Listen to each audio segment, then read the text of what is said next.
নমস্কার, কেমন আছেন সকলে? রিকার ঘর সংসারের আরও একটি নতুন ব্লগ নিয়ে চলে এলাম। ব্লগের শুরুতেই জানাই আপনাদের এক রাশ বসন্তের শুভেচ্ছা। হিসেব মতন আগামীকাল দোল, ক্যালেন্ডারেও সেটাই লেখা, কিন্তু যেহেতু আজ পূর্ণিমা লেগে গেছে, অনেকেই দোল উৎসব আজকেও পালন করছে। তো আমাদের এখানে একটি পার্কে আজ দোল উৎসব পালন করা হচ্ছে, সেলিব্রেশন চলছে, শুরুও হয়ে গেছে অনেকক্ষণ। আজ সেখানেই যাব, রেডিও হয়ে নিয়েছি আমি। এবার চলুন আপনাদেরকেও সেখানে নিয়ে যাই। আজ আমরা সেই পার্কটিতেই যাব যেই পার্কে কিছুদিন আগে আমরা বন্ধুরা মিলে চড়ুইভাতি করেছিলাম। বাড়ি থেকে বেরিয়ে গেছি, বেশ খানিকটা সময় হলো। রাস্তাটা দেখে হয়তো আপনারা অনেকেই চিনতে পারছেন। পার্কে ঢোকার অনেকটা আগে থেকেই কিরকম ভিড় শুরু হয়ে গিয়েছে রাস্তায় দেখুন।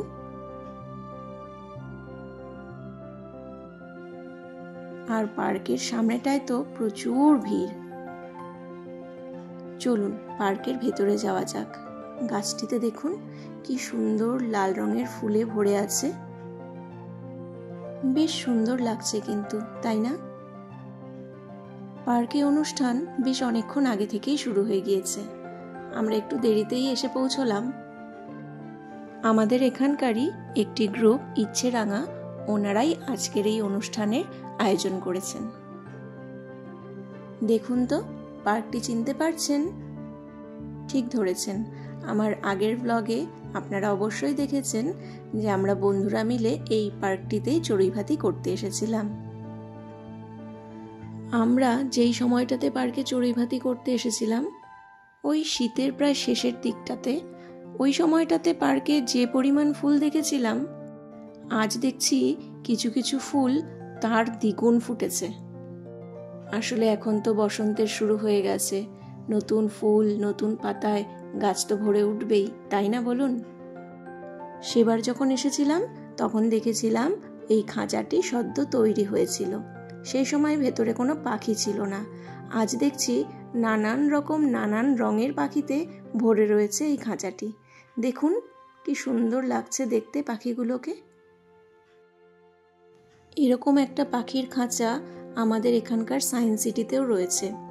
যদি কখনো সেখানে যাই আপনাদেরকেও সঙ্গে নিয়ে যাব এবং দেখাবো সেখানেও আরো অনেক রকমের পাখি রয়েছে।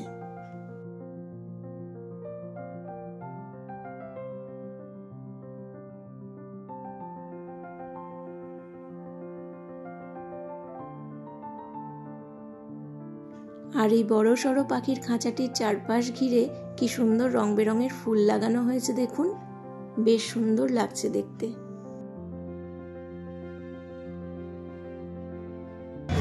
চারিদিকে শুধু রং আর রং, সবাই খেলছে।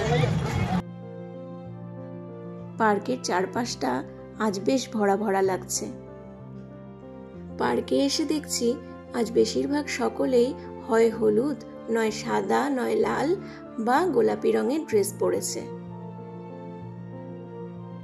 ওই দিকের লাল রঙের কাগজ ফুলে কিরকম জায়গাটা পুরো লাল হয়ে রয়েছে দেখুন, কি ভালো লাগছে দেখতে, তাই না? ফুলগুলো অনেক হয়েছে এখন, ভালো লাগছে, পুরো লাল হয়ে গেছে, ভালো লাগছে। চলুন এইবারে যেখানে বসন্ত উৎসবের অনুষ্ঠান হচ্ছে সেই জায়গাটিতে যাই। ছোট্ট ছোট্ট এই পুচকেগুলো কি সুন্দর নাচ করছে। বাহ, এই হলুদ সাদার কম্বিনেশনটা কি ভালো লাগছে দেখুন। এই কম্বিনেশনটা আমারও ভীষণ প্রিয়।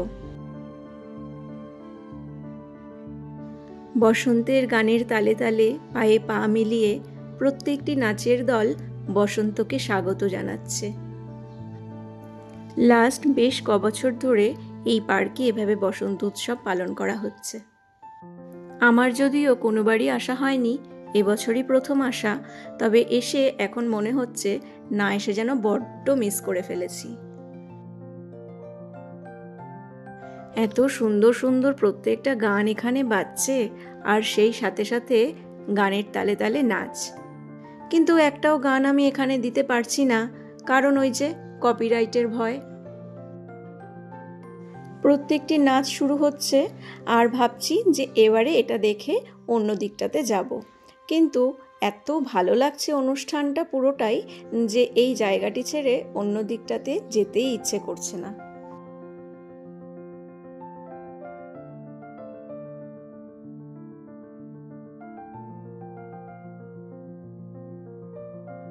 চলুন এবার একটু অন্য দিক থেকে ঘুরে আসি।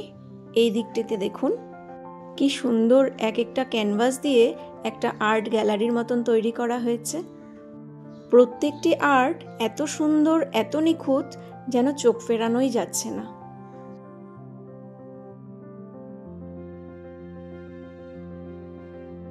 আজ মাঠের চারিদিকে কত লোকজন দেখুন, আর এত রং বেরঙের ড্রেস সবার পরনে, যে মাঠটাকে আজ বড্ড বেশি রঙিন লাগছে।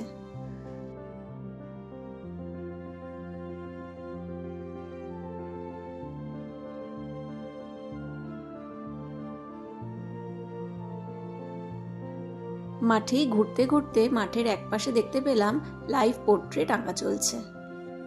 আগ্রহবশত একটু এগিয়ে গেলাম। এগিয়ে যেতেই দেখতে পেলাম একজন ভদ্রমহিলাকে সামনে বসিয়ে রেখে একজন আর্টিস্ট তারই ছবি আঁকছেন। তবে ছবিটা যখন দেখলাম, দেখে একটু অবাকই হলাম, আর তার থেকে বেশি খুব হাসি পেল। তবে বুঝতে পারলাম না যে উনি এই আঁকাটা সত্যি সত্যি এঁকেছেন নাকি মজার ছলে। যদিও আমার কিন্তু ওনাকে কিছু জিজ্ঞেস করা হয়নি। বাহ, মাঠের এই পাশটাতে দেখতে পেলাম বেশ কিছু শিল্পী তাদের রং তুলির আঁচড়ে সাদা ক্যানভাসে নিজের মনের ভাবনাগুলোকে বাস্তব রূপ দিচ্ছেন।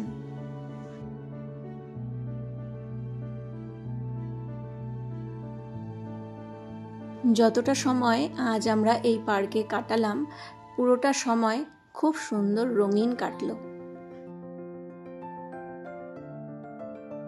এবারে আমরা বেরোবো, আর বেরোনোর পথে দেখতে পেলাম এই হলুদ রঙের কলকে ফুলটা। কি সুন্দর, তাই না? বাহ, ওই দিকের ওই ফোয়ারাটা দেখুন, যেন আমাকে হাতছানি দিয়ে ডাকছে। চলুন কাছ থেকে গিয়ে একটু দেখে আসি।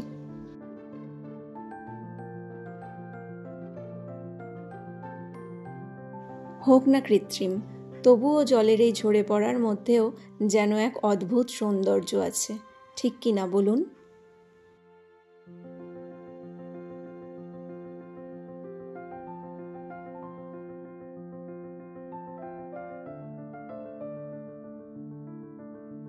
পার্কের লেকটাতে একদল হাঁস কি সুন্দর নিজেদের মতো করে খেলে বেড়াচ্ছে দেখুন। অতি সাধারণ হয়েও প্রকৃতির এক এক সময় এক একটা ছবি চোখে যেন অসাধারণের মতো এসে ধরা দেয়, ঠিক নয় কি বলুন?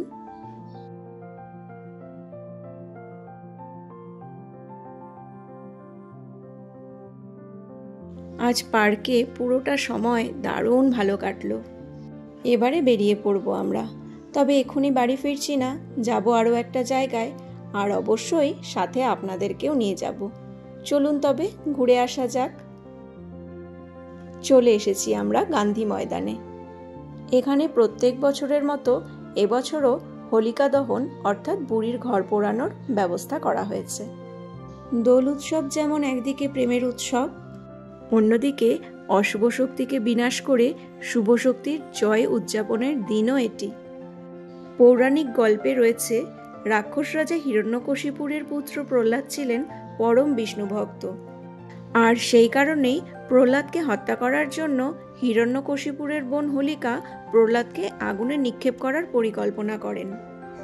তবে বিষ্ণুর কৃপায় আগুন প্রহ্লাদকে স্পর্শ করতে না পারলেও সেই আগুনেই পুড়ে মারা যান হোলিকা। আর তাই হোলি হলো অশুভ শক্তির পরাজয় আর শুভ শক্তির জয়ের প্রতীক। আর সেই কারণেই হোলির ঠিক আগের দিন এই হোলিকা দহন বা বুড়ির ঘর পোড়ানো অনুষ্ঠানটি হয়ে থাকে। আমি আসলে আরও এখানে এলাম এই কারণেই যে বেরিয়েছিলামই যখন, তখন একবারে হোলিকা দহনটাও দেখেই যাই। কিন্তু এখানে এসে জানতে পারলাম হোলিকা দহন হতে হতে রাত 12টা হবে। অতক্ষণ তো থাকা পসিবল নয়, তাই এখন কিছুক্ষণ এখানে থেকে আমরা ফিরে যাব বাড়িতে। আজ তো একটা ফেস্টিভ দিন, তাই আমার বড় আবদার করলো যে স্পেশাল কিছু বানানোর। বাড়িতে খানিকটা চিকেন রয়েছে, আর কিছু সবজিও আছে, তাই ভাবলাম সব মিশিয়ে চটপট মোমোরই একটা প্রিপারেশন তৈরি করে ফেলি।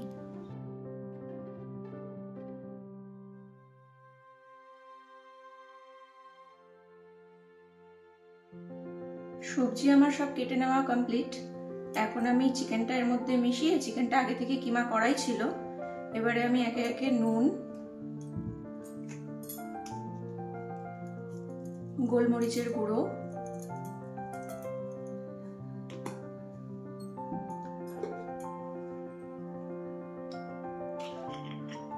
আর অল্প খানিকটা সয়া সস মিশিয়ে নেব। ব্যাস, মোমোর ভেতরের স্টাফিংটা আমার রেডি। অনেকে স্টাফিংটা আবার এভাবে তৈরি করে নিয়ে ভেজে নিয়ে তারপরে পুর হিসেবে মোমোর ভিতরে দিয়ে মোমোটাকে স্টিম করে, কিন্তু আমি সেটা করব না। আমি ডাইরেক্ট মোমোর মধ্যে এটাকে পুর হিসেবে দিয়ে মোমোগুলোকে স্টিম করে নেব।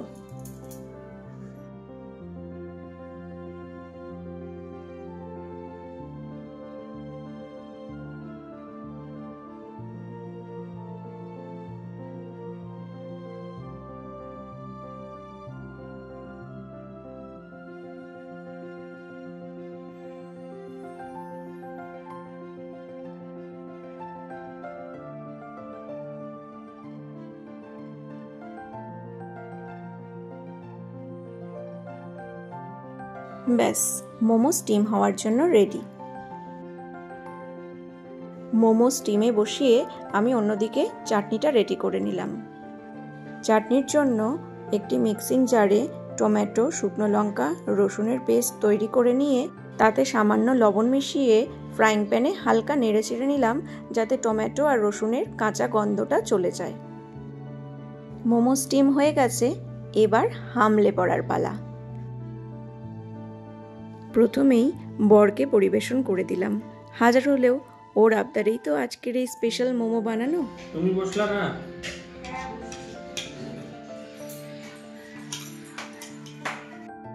চলুন, ডাক পড়ে গেছে আমারও, আমিও বসে পড়ি আর খেতে খেতে কিছু কথা, কিছু গল্প একে অপরের সঙ্গে শেয়ার করে নিই। আজকের ব্লগটাতে তবে এখানেই ইতি টানছি। আপনারা খুব ভালো থাকবেন, সুস্থ থাকবেন। আমার আজকের ব্লগটি কেমন লাগলো জানাবেন। ভালো লাগলে লাইক, কমেন্ট আর সাবস্ক্রাইব করে দেবেন। নমস্কার।